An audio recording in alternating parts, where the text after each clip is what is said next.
明天上午10点啊，更新5.2C 版本。我们先说一下这个具体的调整，然后后面呢，我们再吐槽。首先啊，就是英雄加强，狮子狗进行了小重做，基础属性全方面提高，被动新增，根据英雄等级，只要你释放了强化技能，就会获得移速加成。好处是啊，不管是强化 Q 还是强化 E 都有加速。坏处就是啊，不如以前的强化 W 跑得快。所以这一点啊，是变强还是变弱，等实战再说。被动击杀英雄获得的攻击力，前期只有 1%， 现在有 4%。但是把后期的 25% 啊调整成了 20%， 这就是纯加强了。因为狮子狗后期啊，它根本不缺这点伤害，主要就是前中期的强度上来了。首先 Q 技能啊，你释放技能的第一次普攻会被视为暴击，会根据暴击率啊来提升伤害，到达100%暴击的时候伤害最高。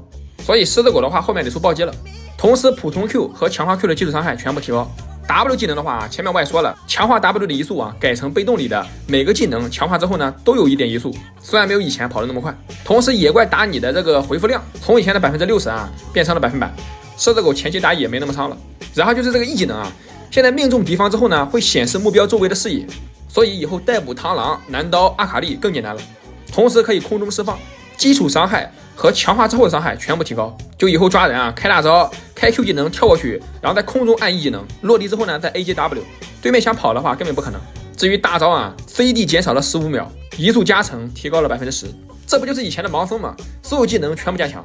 但是这玩意儿啊，在高手的手里可比盲僧吓人多了。反正我不怕啊，我又不是女主播，我是不会被狮子狗打哭的。第2位啊，就是我们这个啊唯一一个改版之后呢，反而更拉的英雄。这次加强还是可以的啊，成长生命值每级提升7点。Q 技能的基础伤害啊增加，然后啊没了。我觉得猴子的出场率也不比狮子狗高吧。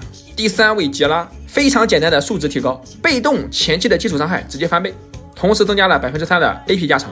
Q 技能法强加成提高了10%。好，杰拉又要肆虐下路了。当初杰拉被削，你真以为是因为中单吗？不就是辅助太强了？所以明天更新完，你们可以去试一试这个杰拉辅助。下一位啊，就是我们的劳尚。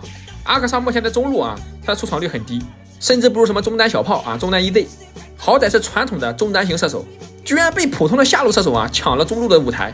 所以啊，终于加强了。首先就是成长护甲和魔抗全部增强，这样在中路啊对刚 EZ 小炮还有卢仙的时候，大概率能打过了。然后 Q 技能基础伤害增强，对小兵的伤害呢，1级的话是比原来低的，到后面啊就会越来越高。1技能的暴击伤害啊，从125%提升到150%，同时出了无尽之后呢，伤害更爆炸啊，变成180%。所以以后阿克尚尔得绑定无尽了。然后就是我们的老凯，在这个版本啊，强势打野5级就发力，开隐还需要变身，所以这个点啊就注定他强势不了。虽然说这一次啊，红凯增强了，基础护甲增加了3点，被动获得的能量啊增强，技能打中敌方回复的生命值增加4%，同时 Q 技能伤害提高，大招的回复也提高，这波增强很大了。但说实话啊，不如改成5分钟之后自动变身。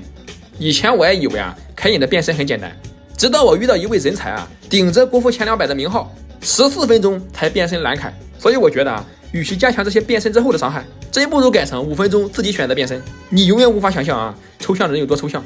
然后来到削弱英雄，首先啊就是我们的佛耶格大人，坚挺了几个版本啊，现在终于挨刀了。成长护甲砍了 0.5， Q 技能的被动普攻伤害以及2次打击还有主动伤害啊全部降低，大招 CD 增加10秒，伤害也降低，尤其是暴击率的加成。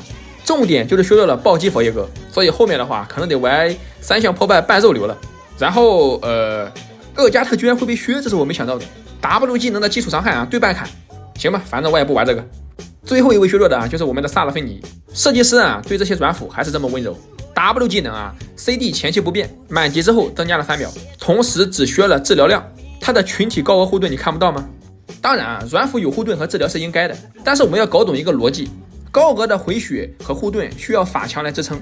但是当前版本啊，像露露这种的回家一个护甲鞋，顶多出一个帝国指令，然后后面呢冰心啊、大魔抗、双生，他自己肉的离谱，同时护盾还不低，保人的能力没有降低，反而自己呢还不容易被切。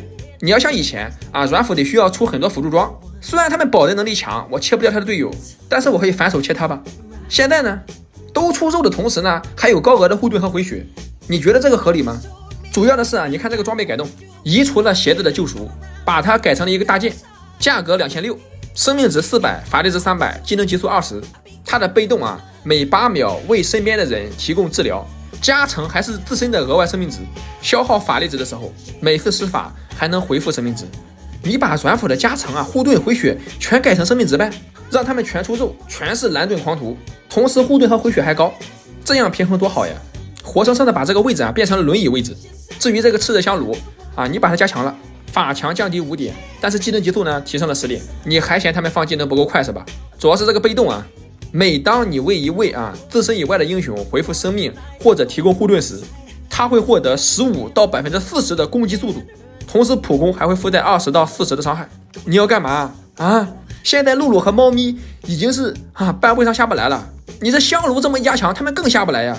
你好歹这次版本更新之前，你把他们削一下，或者干脆一点，这2个英雄不能上班位。至于后面的话只能说 AD 的春天来了，盾攻降价200，同时被动改了，承受下一次伤害后生命值可能低于35%的时候，会直接提前触发。因为以前盾攻刺客的伤害太高了，盾攻还没有触发的时候 AD 就没了。现在的判定改为可能低于35%的时候 AD 会触发这个盾攻的护盾，但是该怎么被秒还是被秒。同时这个重伤穿甲和这个减速穿甲都提高了3%的护甲穿透。然后就是新版致命节奏，叠满之后近战增加50的攻击距离，远程增加75。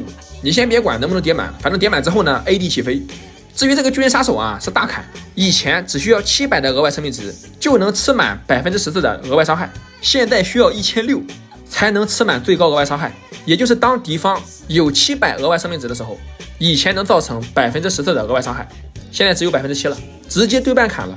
以后的话就是不需要无脑带了，只有对面的阵容坦克有2个以上你才需要带它。然后又是调整这个海克斯霸龙机甲，它就是一个失败的改动。